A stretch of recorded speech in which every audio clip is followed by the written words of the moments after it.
MPO শিক্ষকদের অবসর ও কল্যাণে ২,২০০ কোটি টাকা বরাদ্দ। বিস্তারিত দেখুন রিপোর্টে।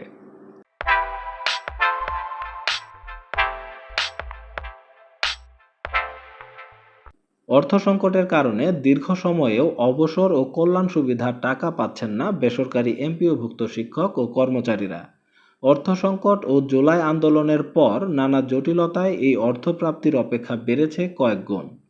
অবসর ও কল্যাণ সুবিধা মিলিয়ে ৮৫,০০০-এরও বেশি শিক্ষক কর্মচারীর আবেদন অনিষ্পন্ন হয়ে জমা পড়ে আছে।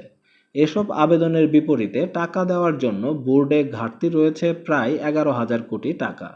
আর এই সংকট কমাতে অবসর ও কল্যাণ ট্রাস্টে ২,২০০ কোটি টাকা বরাদ্দে সম্মতি জ্ঞাপন করে শিক্ষা মন্ত্রণালয়ের মাধ্যমিক ও উচ্চশিক্ষা বিভাগের সিনিয়র সচিবকে চিঠি দিয়েছে অর্থ মন্ত্রণালয়। গত ২৪শে মে অর্থ মন্ত্রণালয়ের সিনিয়র সহকারী সচিব শাহরিয়ার জামিল স্বাক্ষরিত পৃথক দুইটি সম্মতিপত্র শিক্ষা মন্ত্রণালয়ে পাঠানো হয়।